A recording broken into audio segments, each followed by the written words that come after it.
Hello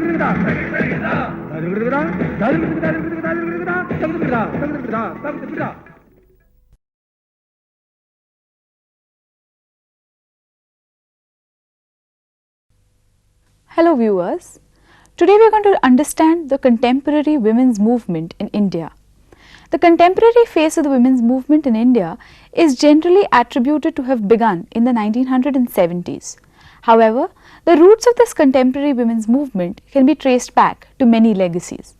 A major legacy that is often cited is the social reform movement of the late 19th and the early 20th centuries, where for the first time the status of women in lower castes became an issue of concern, an issue of importance. This is considered to be the first stage of the women's movement in India, where majorly issues like widow remarriage, the issue of child marriages, the issue of women's education, the issue of providing education for women were taken up. And this is generally attributed and understood to be the first phase, the first wave of women's movement in India. We also need to see that there are many other legacies of the women's movement, of the contemporary women's movement. Apart from the social reform movement, where we majorly saw male reformers from middle class families taking up issues of women's concern, there is also a phase where women started organizing themselves. So post education, we also see that in the early 1910 and 20, women started organizing themselves in various organizations like the Women's India Association, the NCWI, so on and so forth. This is also an important legacy of the contemporary women's movement.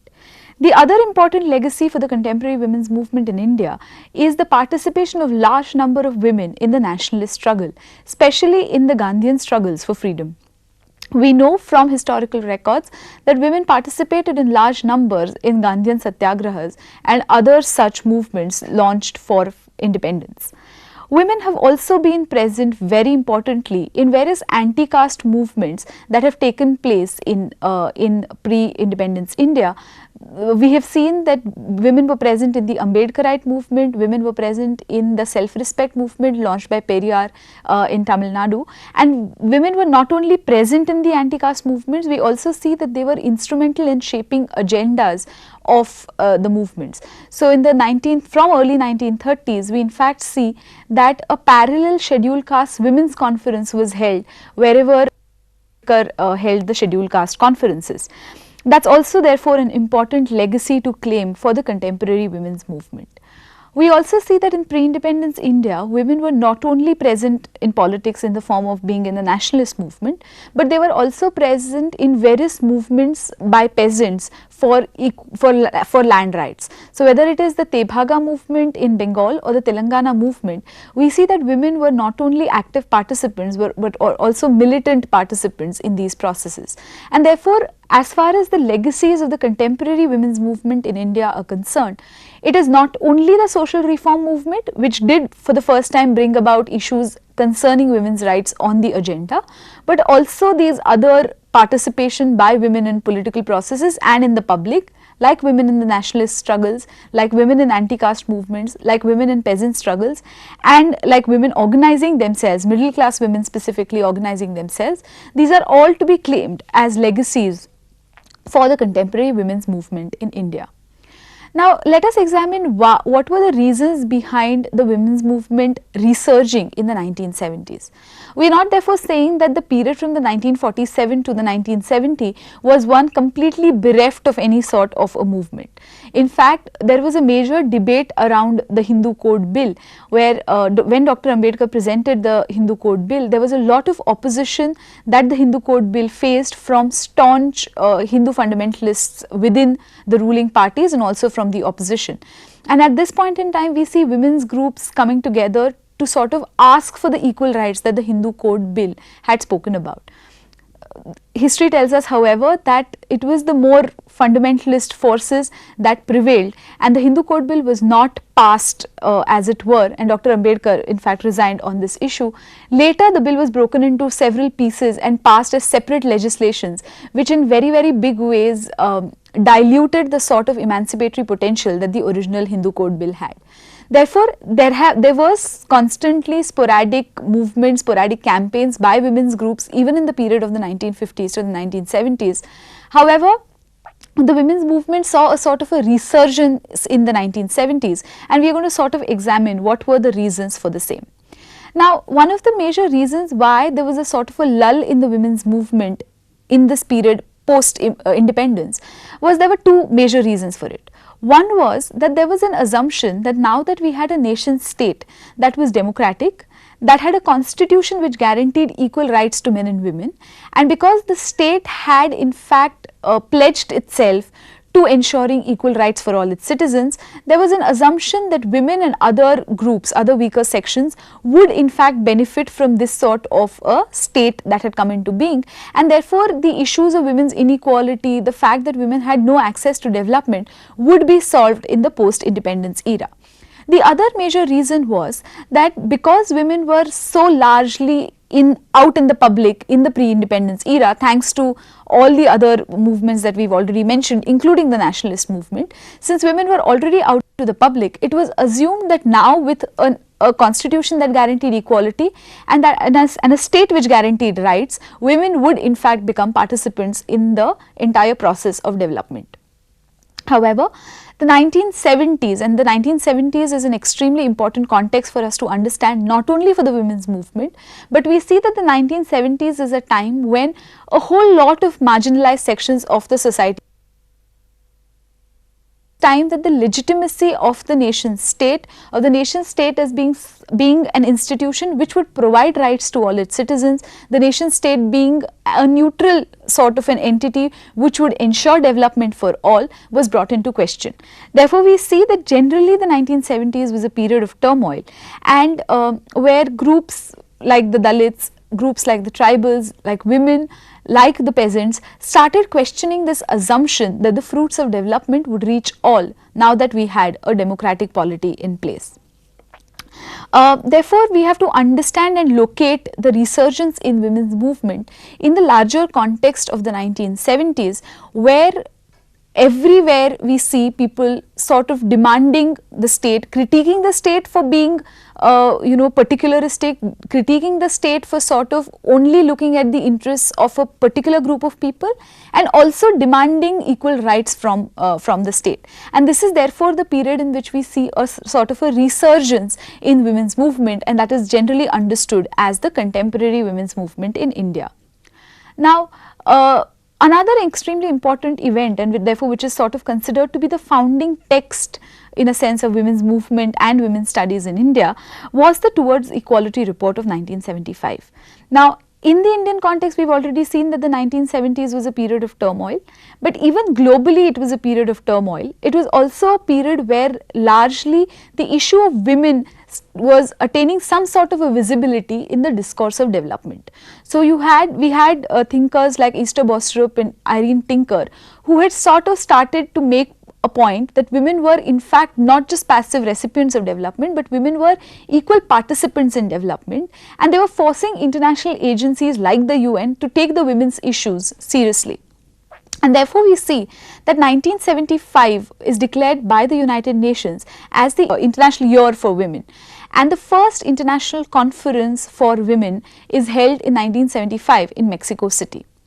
Now, the UN sort of takes this lead in making sure that there are statistics about women that are available. So, when we start talking of the women's question in the 1970s, one of the first realizations that comes to the movement and to other agencies is that there is an absolute paucity of data about women. We don't know where women are, we don't know what their status is, there is an absolute lack of information about them. And therefore, with the lead of the UN, where the UN asks countries, nation states to sort of do a stock taking of the status of women in their own countries, and as a result of that, in India, the government commissions a report on the status of women in India. It's a government sponsored sort of a report in that sense, and this report of the Committee on the Status of Women in India, what is called the Towards Equality report, what was titled as the Towards Equality report, has proved to be a landmark report as far as the women's movement in India in this phase is concerned. Now, why was this so important?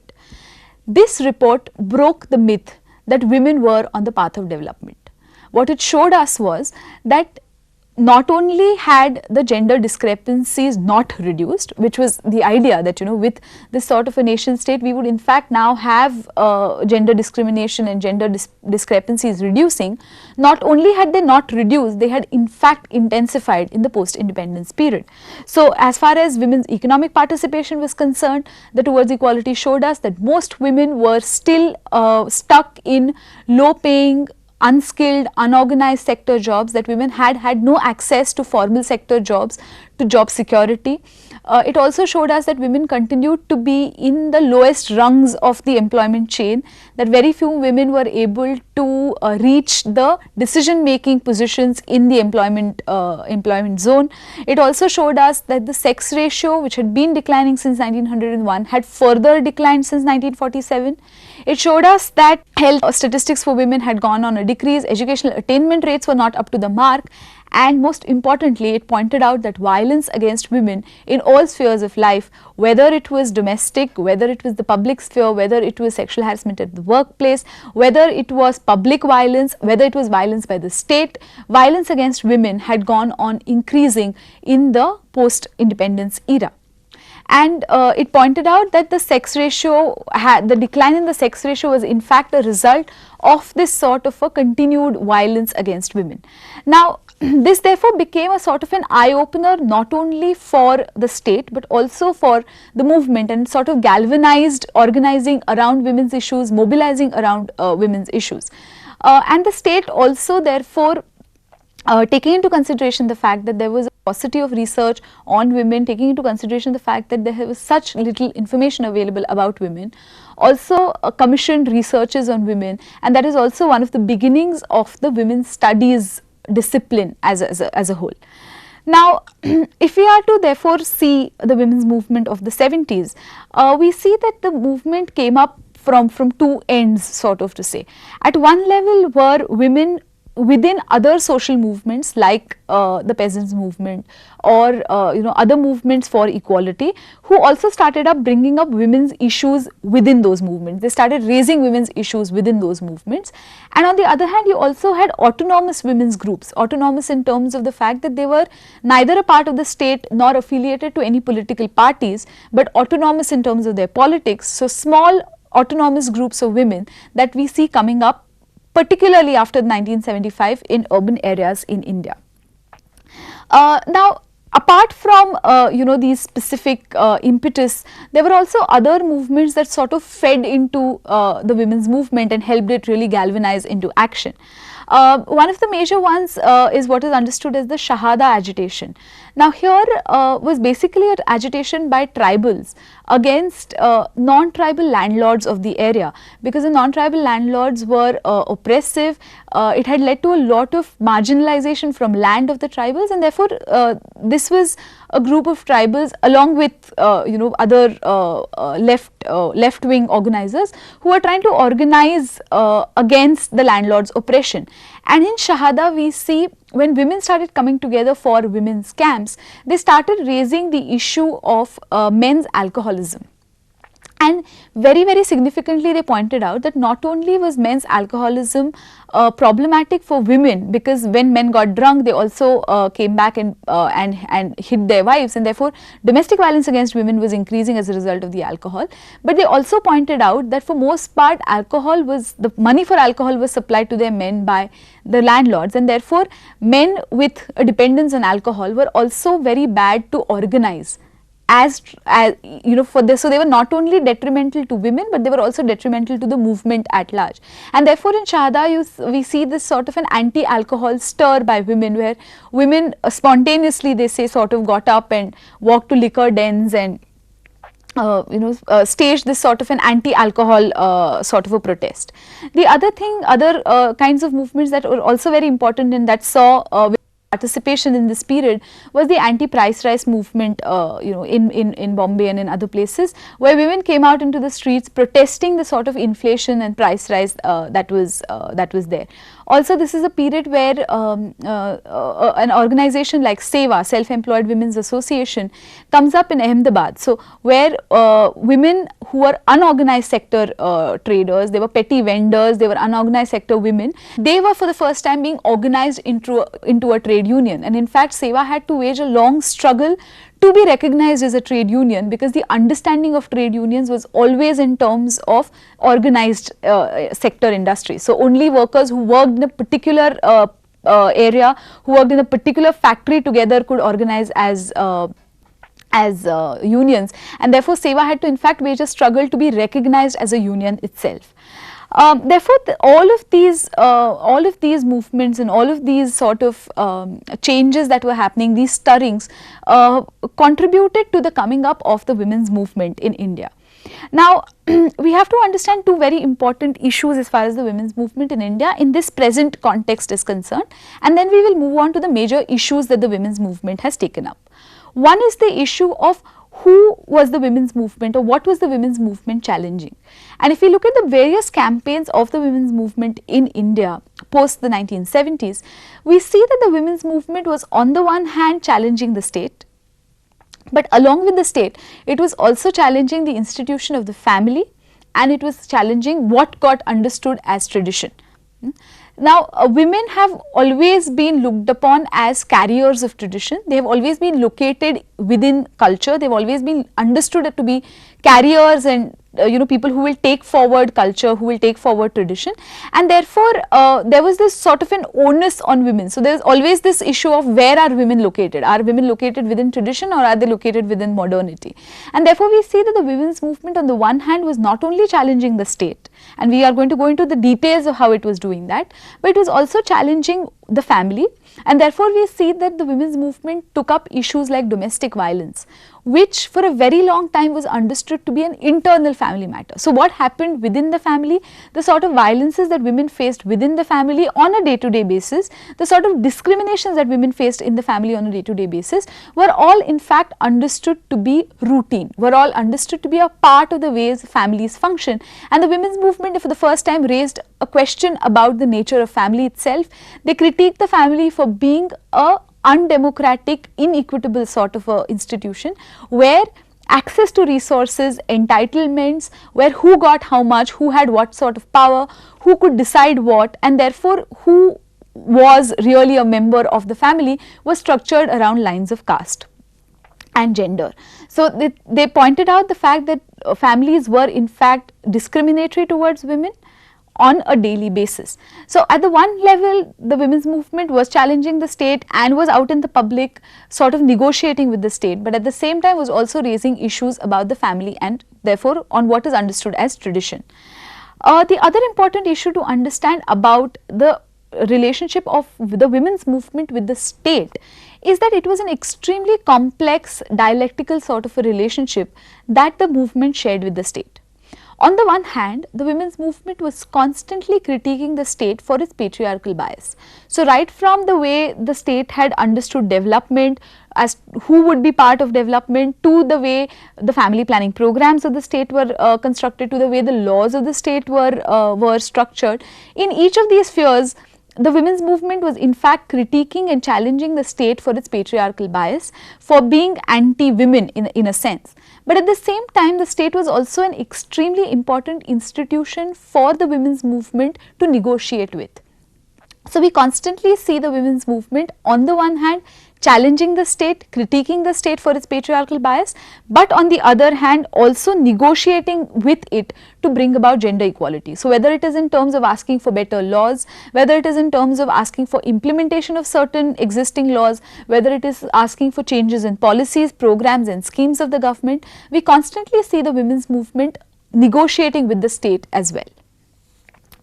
Now, we are going to very briefly, because it is almost impossible to sort of encapsulate the many agendas, the many campaigns, the many issues that the women's movement has taken up in the last 30-35 years or so.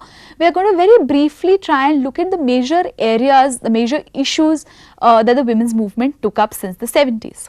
Now, The first issue, very importantly, that feminists and the women's groups took up was the entire issue of development and what got understood and defined as development. Feminists pointed out that in the entire scheme of things, in the way development had been envisaged by the independent Indian nation state, it was always understood that men would be the carriers of development, men would be the ones who would take development forward, and women were supposed to be nurturers, homemakers, majorly expected to take forward development in terms of producing the future generation for the nation state, as it were. They were not expected to be partners in the productive processes. Their major roles and responsibilities were expected to be reproductive. And therefore, one of the major criticisms of the way development was structured by the women's groups and women's movement was that women were not just passive recipients of development, that women were, could be and had to be active participants and agents in the process of development, and they critiqued the nation state for considering women to be passive recipients to whom the fruits of development would reach majorly through her male partner. So therefore, the first programs in fact of the nation state which were critiqued by the women's movement were this sort of creation of Mahila Mandals for women, which majorly looked at women as housewives whose leisure time had to be somehow utilized for the nation's gains.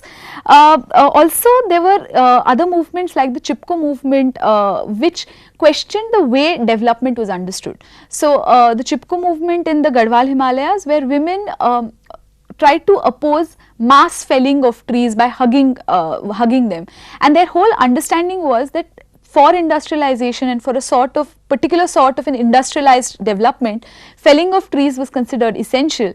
But they said that felling of trees would not only affect their livelihoods, it would also affect their fodder, fuel, water needs, and therefore for them forests and trees and protecting the environment was not only an issue of ecology, but was also an issue of the way their lives themselves were structured. So we see that constantly one big arena on which the women's movement has been negotiating with the state is this understanding of what development means. So that is a first major issue that the women's movement took up. The second issue that was taken up by the women's movement was the issue of violence.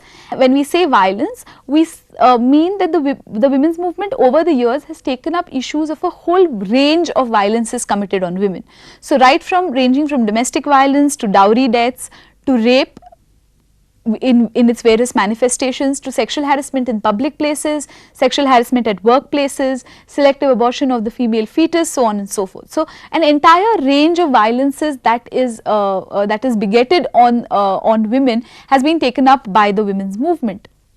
And the women's movement has very precisely pointed out that violence against women is a manifestation of the way patriarchal power operates. So coercion and use of force and threat of force or use of actual force and violence is a way to keep women within patriarchal bonds, and therefore violence is a manifestation of the way power operates in patriarchy.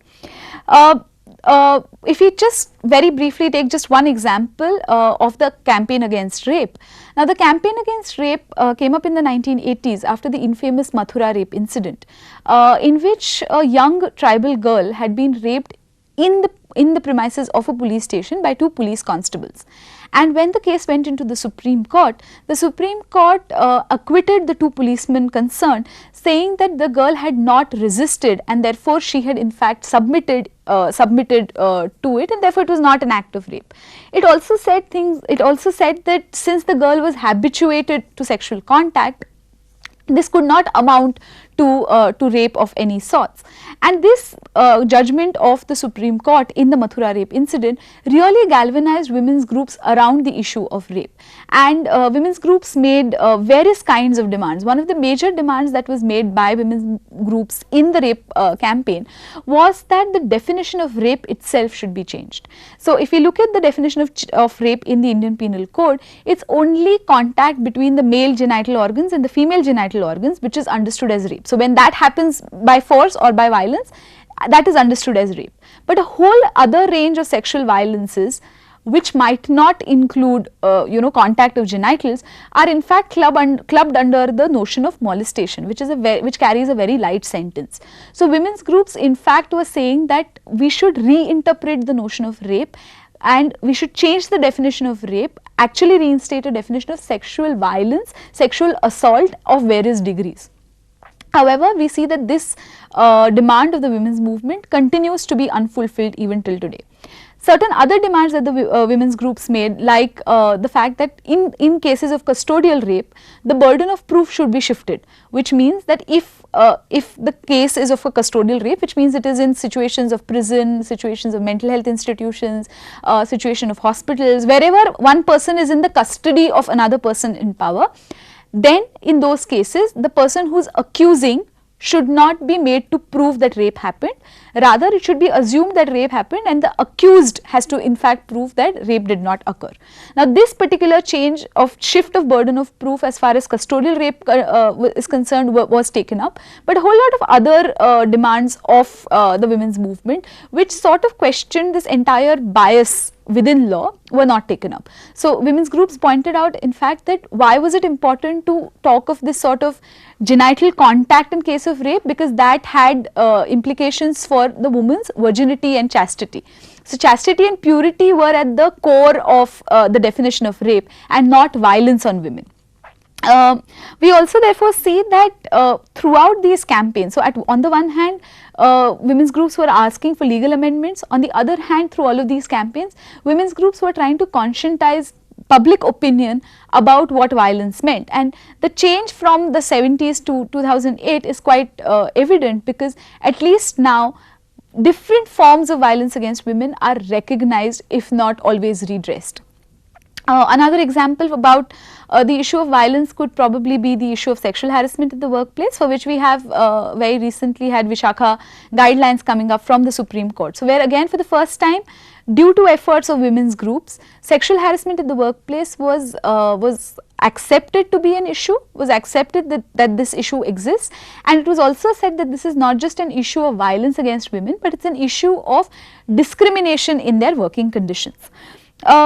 Moving on to, and we could in fact go into each of these campaigns on violence in detail, but the three major points that sort of emerged from each of these campaigns is that the women's movement pointed out that violence against women amounted to a violation of women's fundamental rights, that it was the state's responsibility to ensure that women could lead violence-free lives, and they constantly asked for legal amendments for violence against women. And also, once the legal amendments were done, we see women's groups and women's movement constantly also trying to take efforts to ensure that these laws are implemented in their right spirit.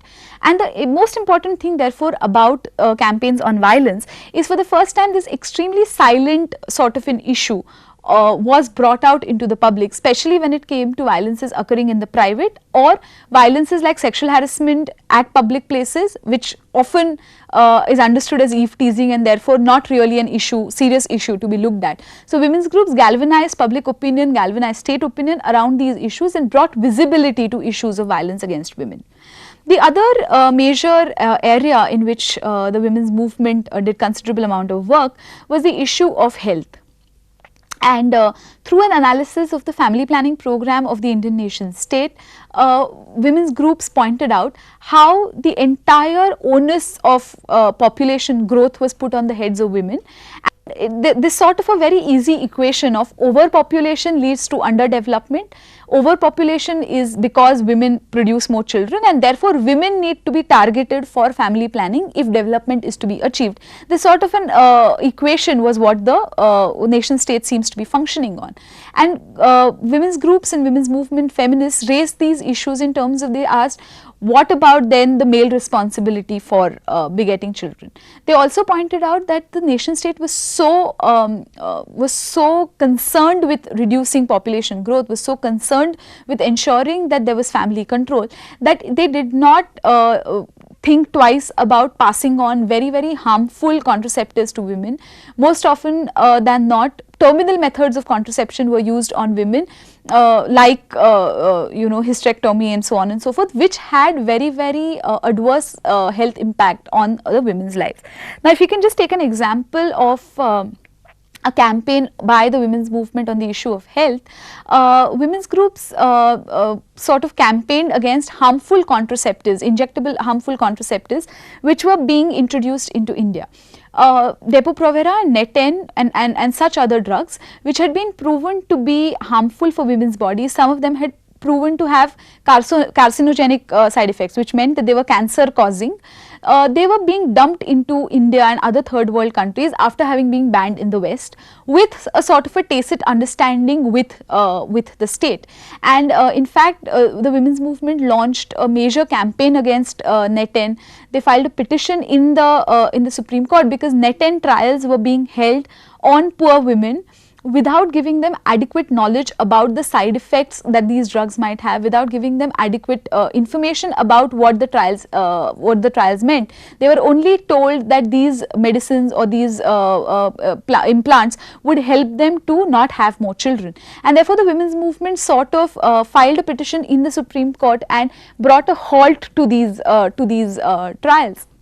But we constantly see this sort of efforts on the part of the state to introduce harmful contraceptives to women, and the women's movement has constantly taken up this issue.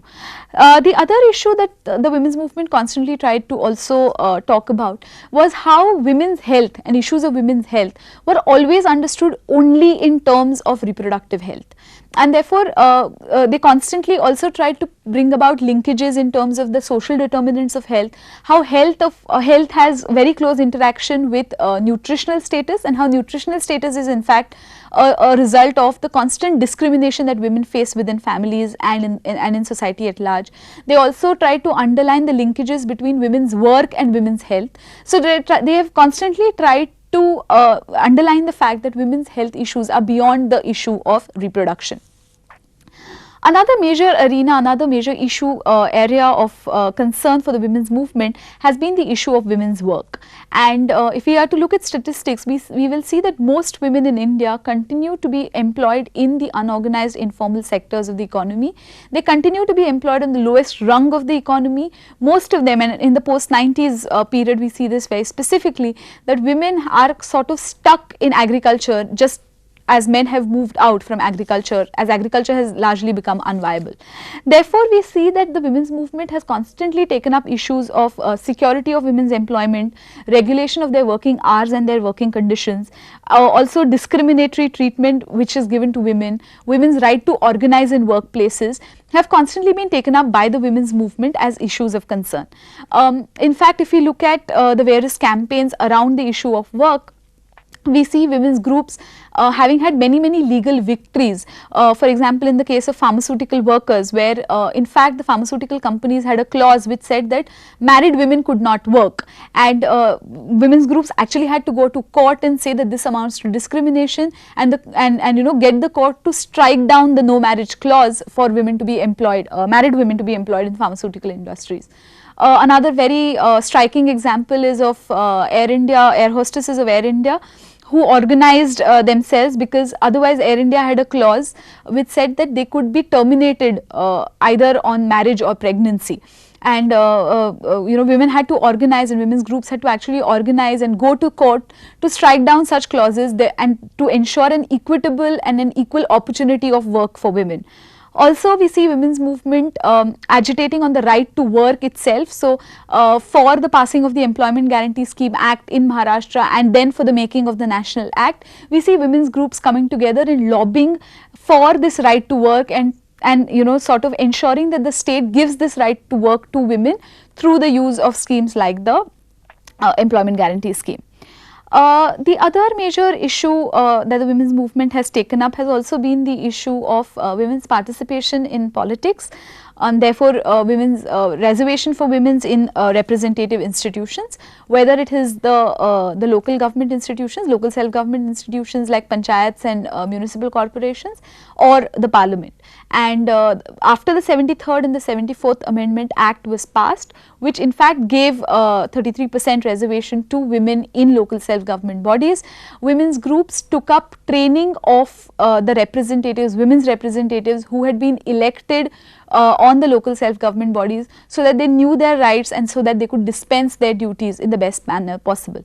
And continuously through the 90s, we see that the women's movement has been lobbying for the 81st Amendment Act to be passed, which is an act which will give women some sort of a representation, some sort of a reservation even in the parliament, which is the highest decision making body of the land. We also see therefore that through all of this, the women's movement has constantly used law as an extremely important site on which to intervene, and not only intervene in terms of, as I said, make laws which are more or amend laws to make them more gender friendly, but also to ensure that laws are implemented in a particular way in their right spirit. And therefore, a recent example of this would be very recently in 2005 we have had an amendment to the Hindu Succession Act, which now gives Hindu women equal rights in ancestral properties as their brothers. So, women are now also considered to be part of the coparceners, and they are also given rights in the ancestral property, which was not true so far. And this has meant an extremely important step, because this now means that women can have access to land, can have right to land. And therefore, in all of these campaigns, I mean in all of these other issues also, we see that women's movement has constantly used law as a site on which to gain equitable rights for women, and then also to take up trainings for police, for the judiciary, to ensure that these laws are implemented in their right spirit. Post the 90s, very quickly we will see that there are just 2 or 3 major things that have come up. One is this entire shift now to an understanding of women's empowerment and use of microcredit groups and self-help groups as a major site through which to promote empowerment for women. And women's groups have constantly underlined the fact that only access to credit or only economic empowerment of women will not lead to empowerment of women, that self-help groups have to be backed by a feminist consciousness, that they have to be used as sites on which to mobilize women. Also, another important thing that has happened in the 90s is, due to constant efforts by the women's movement to interrogate development both at the national and the international levels, we now see this sort of an emphasis on gender planning, on ensuring that women are thought about, women are spoken about when development planning happens. And so, this whole idea of gender planning has also come up in the 90s. Also, women's groups have taken up the issue of the withdrawal of the state in the 1990s, post the coming up of neoliberal ideologies and the state asking for new economic policies. We see the state sort of taking back a lot of welfare measures, and we see the women's movement constantly drawing this interlinkage between the fact that women are dependent on the state's welfare for many of their needs, and therefore it's a women's issue, and therefore we see women's groups sort of agitating for the public distribution system to be universalized, so on and so forth. Therefore, very quickly, I mean this is a very quick brief overview of what the women's movement has been doing in the contemporary phase. Each of these campaigns will bring out a whole lot of issues about how the women's groups, women's movements were analyzing issues of how women were located within the family, within society, within the nation state. But as I said, most majorly what we need to remember is that the women's movement in the contemporary phase has challenged the state, the family tradition, and also therefore tried to look at more emancipatory possibilities for women as a whole. Thank you.